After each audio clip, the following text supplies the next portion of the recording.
میرے عزیز دوستو، میرے بھائیوں اور میری بہنوں، میں آپ کے پاس چند ضروری باتیں لے کر آیا ہوں۔ نعت بھی ضرور پڑھوں گا۔ میں حیران ہوتا ہوں کہ اللہ نے یہ نعت پڑھنے کا سلسلہ شروع کروا دیا، کیونکہ تبلیغ میں نکل کے ہر ایک کی ناک میں کنڈا ڈالنا مشکل ہو جاتا ہے، تو وہ اللہ نے کوئی نعت کے ذریعے کچھ، اب آپ لوگ سب نعت سننے آئے ہوئے ہیں، تو اسی چکر میں آپ کو دو چار اپنی مرضی کی باتیں بھی سنا دیتا ہوں، پھر میں نعت بھی سنا دیتا ہوں۔ تو سب سے ضروری بات وہ یہ کہ جو سمجھنے کی ہے وہ یہ کہ ہم اس دنیا میں کیوں آئے ہیں۔ یہ سب سے امپورٹنٹ بات ہے۔ ہم اس دنیا کے اندر آئے ہیں ایک شاندار آخرت بنانے کے لیے۔ ہم اس دنیا میں کیوں آئے ہیں؟ ایک شاندار آخرت بنانے کے لیے۔ جو اس نیت سے دنیا میں زندگی گزارتا ہے، اللہ رب العزت دنیا اس کی خود بناتے ہیں۔ انسان اپنی محنت سے اپنی دنیا نہیں بنا سکتا۔ انسان اپنی محنت سے اپنی دنیا نہیں بنا سکتا۔ وہ اپنے آپ کو نہیں بنا سکتا تو باقی دنیا کیا بنائے گا؟ ٹھیک ہے، میں چاہوں کہ میری جوانی کبھی بڑھاپے کی طرف نہ جائے، یہ ہو نہیں سکتا۔ میرا اپنے اوپر تو زور چلتا نہیں ہے، نہ میں اپنی مرضی سے آیا، نہ اپنی مرضی سے رہ رہا ہوں، اور نہ اپنی مرضی سے دنیا سے جاؤں گا۔ یہ کیسی دنیا ہے کہ اس کی کوئی بھی چیز میرے قابو میں نہیں ہے۔ آپ یہاں رہتے ہیں، میں کراچی میں رہتا ہوں، کوئی لاہور میں رہتا ہے، کوئی پنڈی میں رہتا ہے، اور آپ کو پتہ ہے کہ یہاں آپ اپنی مرضی سے نہیں آئے ہوئے۔ یہ بھی بڑی عجیب بات ہے۔ قرآن میں اللہ فرماتے ہیں 5 چیزیں ایسی ہیں جس کے بارے میں کوئی نہیں جانتا، جو اس کے بارے میں جو بات کر رہا ہے سب غلط کر رہا ہے۔ 5 چیزیں کون سی ہیں؟ سب سے پہلے ان اللہ عنده علم الساعہ، اللہ کہتے ہیں سوائے اللہ کے کوئی نہیں جانتا قیامت کب آئے گی۔ وَيُنَزِّلُ الْغَيْثَ، بارش نے کب، کہاں اور کتنا برسنا ہے کوئی نہیں جانتا۔ رزق کس کے پاس کتنا پہنچے گا، اللہ فرماتے ہیں کوئی نہیں جانتا، صرف میں جانتا ہوں۔ وَيَعْلَمُ مَا فِي الْأَرْحَامِ، ماں کے رحم میں یہ تو معلوم کر لیتے ہیں کہ بیٹا ہے یا بیٹی ہے، لیکن اللہ فرما رہے ہیں یہ نہیں معلوم کر سکتے کتنا جیے گا، کتنا کہاں رہے گا، کیا کھائے گا، کیا پیے گا، نیک ہوگا، بد ہوگا، فرما بردار ہوگا، نافرمان ہوگا۔ اللہ فرماتے کوئی نہیں جانتا۔ پھر اللہ فرما رہے وما تدری نفس ماذا تکسب غدا، کوئی نفس یہ نہیں جانتا، انسانوں کو چھوڑو، کیڑے مکوڑے بھی یہ نہیں جانتے کہ کل ان کو ان کا رزق کہاں سے ملے گا۔ مجھے نہیں پتا تھا کہ آج میں کھانا یہاں بیٹھ کے کھاؤں گا، کوئی آئیڈیا نہیں۔ اللہ کہتے کوئی نہیں جانتا۔ پھر اللہ کہہ رہے ہیں 5ویں چیز وما تدری نفس بأی ارض تموت، کسی نفس کو نہیں پتا کہ اس کو موت کب آئے گی اور کہاں آئے گی۔ سلیمان علیہ السلام کے دور میں ملک الموت سے سلیمان علیہ السلام کی بڑی دوستی تھی، تو ملک الموت حضرت عزرائیل علیہ السلام یہ سلیمان علیہ السلام کے دربار میں اکثر آیا کرتے تھے۔ تو ایک دن دربار میں آئے تو ایک آدمی کو بار بار دیکھ رہے، وہ گھبرا گیا۔ کسی کو ملک الموت دیکھے اس کی ویسی جان نکل جائے گی کہ یہ مجھے، اور وہ بھی بار بار دیکھے تو ویسے ہی ہوش اڑ جائیں گے۔ تو اس نے سلیمان علیہ السلام سے کہا کہ جی ملک الموت مجھے بار بار دیکھ رہے ہیں، آپ ایسا کریں مجھے تو ہندوستان پہنچا دیں۔ تو انہوں نے ایک جن سے کہا بھی اس کو ہندوستان پہنچا دو، تو ہندوستان پہنچا دیا ان کو۔ تو بعد میں سلیمان علیہ السلام نے ملک الموت سے پوچھا کہ تم اس آدمی کو بار بار کیوں دیکھ رہے تھے؟ کہتے میں حیران ہو رہا تھا کہ اللہ نے مجھے کہا کہ اس کی جان ہندوستان میں نکالو، یہ یہاں کھڑا کیا کر رہا ہے؟ وما تدری نفس بأی ارض تموت، کسی نفس کو نہیں پتا اس کو اس کی موت کل کہاں آئے گی۔ یہ 5 چیزیں کوئی نہیں جانتا۔ اب ان 5 چیزوں کا براہ راست ہماری زندگی سے تعلق ہے۔ تو پھر یہ کیسی زندگی ہے، یہ کیسی دنیا ہے جس کے بارے میں کچھ بھی نہیں جانتا؟ تو اللہ رب العزت نے دنیا کا بننا بگڑنا یہ انسان کے ہاتھ میں نہیں رکھا، یہ انسان کے ہاتھ میں نہیں رکھا۔ اور اختیار کتنا دیا؟ ہم کہتے ہیں نا بھائی انسان کو اختیار ہے، بھائی اختیار کتنا دیا؟ اختیار اتنا دیا، کسی نے حضرت علی کرم اللہ وجہ سے پوچھا کہ حضرت یہ میرے پاس دنیا میں کتنا اختیار ہے؟ کہا ایک ٹانگ اٹھاؤ اپنی، تو اس نے اپنی ایک ٹانگ اٹھا لی۔ کہا جی دوسری اٹھاؤ، کہا جی وہ نہیں اٹھا سکتا۔ کہا بس اتنا اختیار ہے تیرے پاس، انسان کے پاس اتنا اختیار ہے۔ اور جو اختیار ہے وہ کیا ہے یہ جاننا بڑا ضروری ہے۔ انسان کے پاس کیا اختیار ہے؟ اللہ نے انسان وہ واحد مخلوق ہے پوری کائنات میں جو اپنی جان کے استعمال کو بھی جانتی ہے اور چیزوں کے استعمال کو بھی جانتی ہے۔ انسان کے علاوہ اور کسی مخلوق کو یہ نہیں پتا کہ میں نے اپنی جان کو کیسے استعمال کرنا ہے اور چیزوں کو کیسے استعمال کرنا ہے۔ گھوڑے کو نہیں پتا کہ میں نے اپنے آپ کو کس کام میں لگانا ہے اور میں نے بکری کا کیا استعمال کرنا ہے۔ بکری کو نہیں پتا کہ میں کس کام کے لیے دنیا میں آئی ہوں. اس کو کوئی آئیڈیا نہیں ہے کہ بلی کا میں نے کیا استعمال کرنا ہے. بلی کو نہیں پتا میں کیوں آئی ہوں, اور بلی کو یہ بھی نہیں پتا کہ میں نے کتے کے ساتھ کیا کرنا ہے. ٹھیک ہے, انسان وہ واحد مخلوق ہے جس کو اللہ نے یہ شعور دیا, فَأَلْهَمَهَا فُجُورَهَا وَتَقْوَاهَا. میرے دوستو, یہ وہ آیت ہے جس کو اللہ نے 7 قسمیں کھانے کے بعد بیان کیا. 7 قسمیں کھائیں اس آیت کو بیان کرنے سے پہلے. جیسے میں کہوں میری بہن, اللہ کی قسم, رسول کی قسم, قرآن کی قسم, تیرے باپ کی قسم, تیری ماں کی قسم, 6 قسمیں تو یہ کھائیں. پھر آخر میں فرمایا وَنَفْسٍ وَمَا سَوَّاهَا. اچھا چل کسی کی قسم نہیں مانتا تو میرے بندے مجھے تیری جان کی قسم, فَأَلْهَمَهَا فُجُورَهَا وَتَقْوَاهَا. کل قیامت کے دن آ کے مجھے نہیں کہنا یا اللہ مجھے نہیں پتا تھا سیاہ کیا ہے اور سفید کیا ہے. مجھے نہیں کہنا کل یہ قیامت کے دن, کیونکہ فَأَلْهَمَهَا الہام کیا ہے, میں نے تجھے الہام کیا ہے.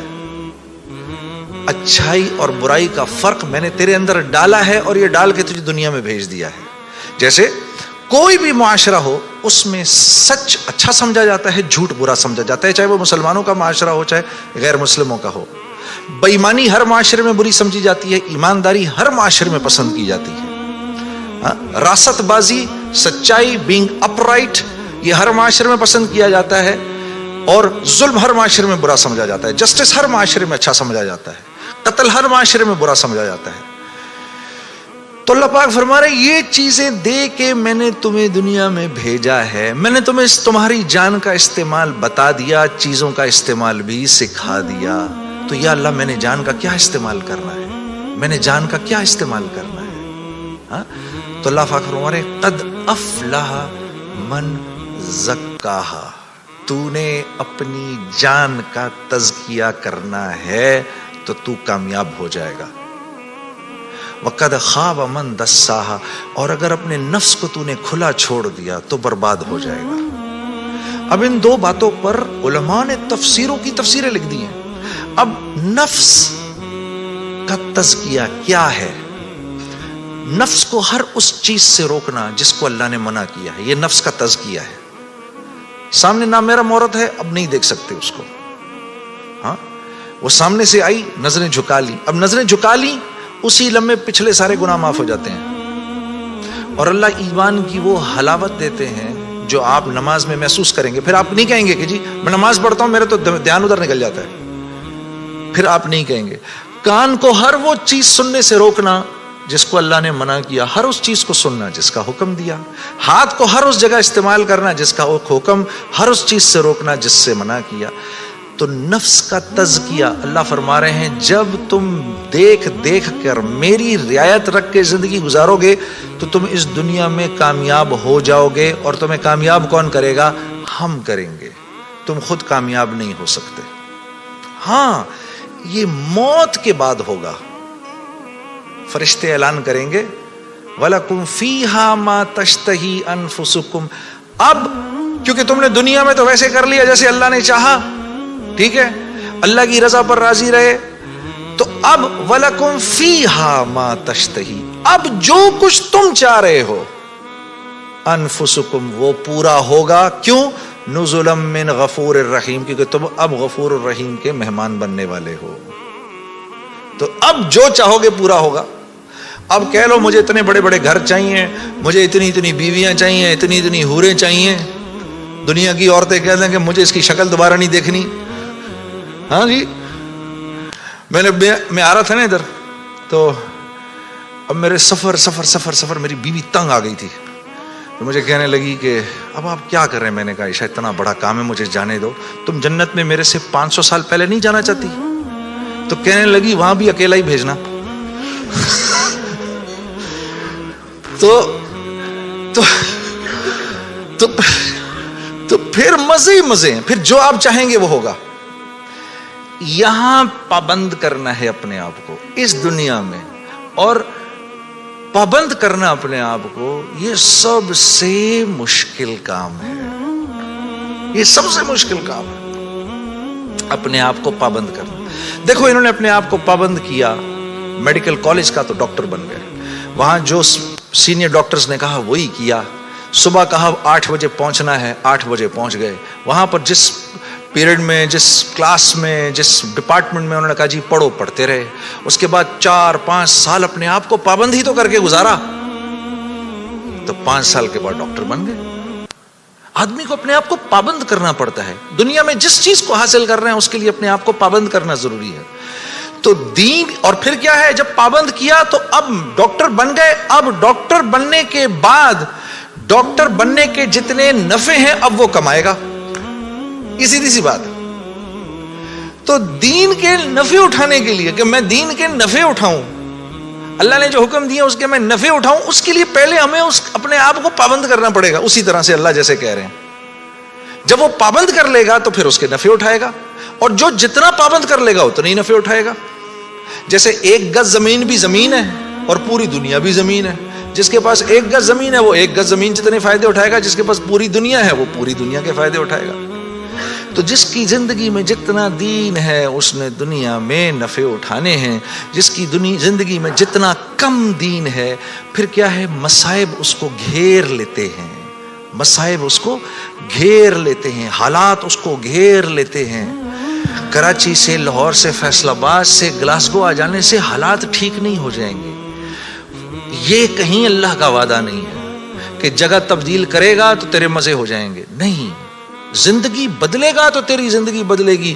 چاہے تو غربت میں ہے, چاہے تو امارت کے اندر ہے, چاہے تو وزیر ہے, چاہے تو محکوم ہے, چاہے تو دکاندار ہے, چاہے تو کارخانے دار ہے. اگر میری مرضی کے مطابق چل رہا ہے تو دنیا کی زندگی تیری ایسی بناؤں گا, دنیا کی زندگی کو تیرے لیے جنت کا نمونہ بناؤں گا.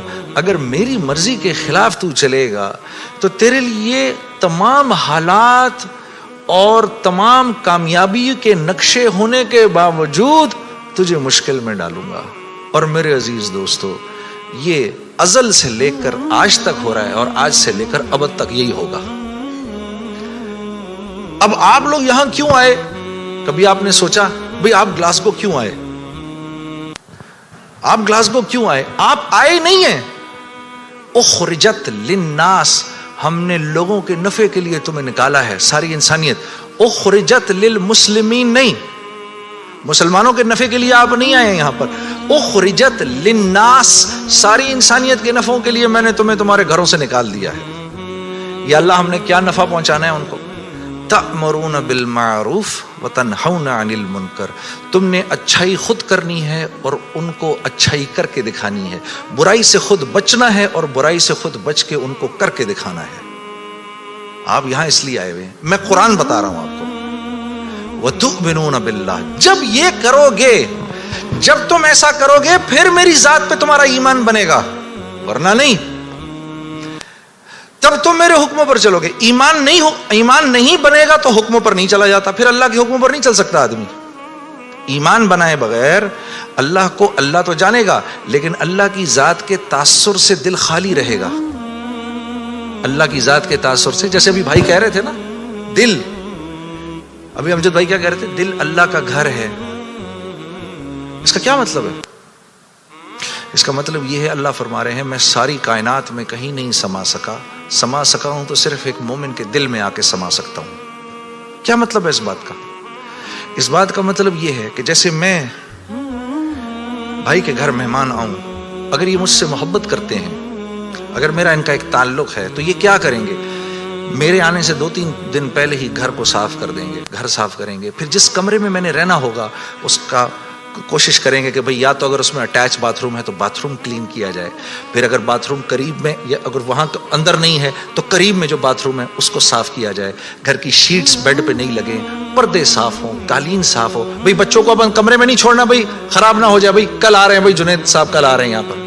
یہ کیا مطلب ہے اس کا؟ یہ مجھ سے محبت کرتے ہیں, یہ نہیں چاہتے کہ میں, میرے دل میں ذرا سی بھی خلش آئے کہ یار یہ مجھے کس کمرے میں. یا کبھی ایسا ہوا ہے کہ گھر میں کوئی نیا مہمان آ رہا ہو تو جس کمرے میں اس کو ٹھہرانا ہے اس کمرے میں بچے بھی کھیل رہے ہیں, گند بھی ہو رہا ہے, اور جب آئے تو بچوں کو کہا کہ ایسا کریں کہ بچے بھی ادھر ہی کھیلتے رہیں گے, تسی بھی اپنا سامان اتھے ہی رکھ دو کدھر. کبھی کیا ہم نے اپنے مہمان کے ساتھ؟ تو دل میں ہو اللہ کے غیر کی محبت, اور ہم کہیں یا اللہ تو بھی آ جا ادھر.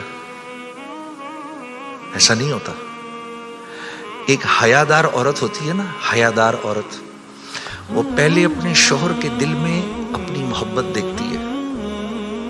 وہ پہلے اپنے شوہر کے دل میں اپنی محبت دیکھتی ہے دور سے رہ کر. جب اس کو نظر آ جاتا ہے کہ اس کے دل میں میری محبت ہے, پھر قریب آ کے اپنے شوہر کے سینے سے لگتی ہے. لیکن ایک بے باک عورت تو یہ بھی نہیں دیکھتی کہ یہ شوہر ہے یا کون ہے, ڈائریکٹ چھلانگ مارتی ہے. تو اللہ رب العزت اور نیکی, مثال دے رہا ہوں میں, مثال کے طور پر ایک حیادار عورت کی طرح ہوتے ہیں. وہ پہلے آپ کے دل میں اپنی جگہ دیکھے گا, اللہ پہلے آپ کے دل میں اپنی جگہ دیکھتے ہیں. لیکن اگر اس کے اندر اللہ کے غیر کا تعفن ہے, اسی لیے تو پھر نماز میں دل نہیں لگتا. اچھا پھر نماز میں دل نہیں لگتا, پھر تھوڑی دیر بعد شیطان کہتا ہے بھائی کیا یار ٹائم ویسٹ کر رہا ہے یار, چھوڑ کوئی اور کام کر.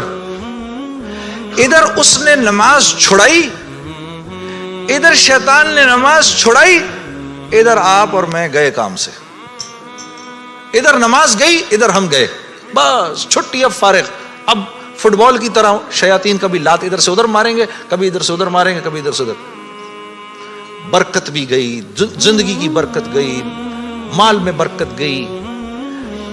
جو فجر کی نماز جان بوجھ کے چھوڑتا ہے اس کے چہرے سے اللہ صلحہ کا نور نکال دیتے ہیں. جو ظہر کی نماز جان بوجھ کے چھوڑتا ہے اس کے رزق میں سے برکت ہٹا دی جاتی ہے. جو عصر کی نماز جان بوجھ کے چھوڑتا ہے اللہ اس کے جسم کی طاقت کو سلب کر لیتے ہیں. یہ بیمار رہتا ہے اندر سے, اس کو بیمار رکھتے ہیں. جو مغرب کی نماز جان بوجھ کے چھوڑے گا اس کو اس کی اولاد سے کبھی کوئی نفع نہیں ہوگا, اس کی اولاد ساری زندگی اس کی نافرمان رہے گی. جو عشاء کی نماز جان بوجھ کے چھوڑے گا اس کو کبھی راحت چین کی نیند نہیں آئے گی. تو اس کے علاوہ میں نے دنیا میں کرنا کیا ہے, اور یہی 5 چیزیں تو چاہیے مجھے دنیا کے اندر.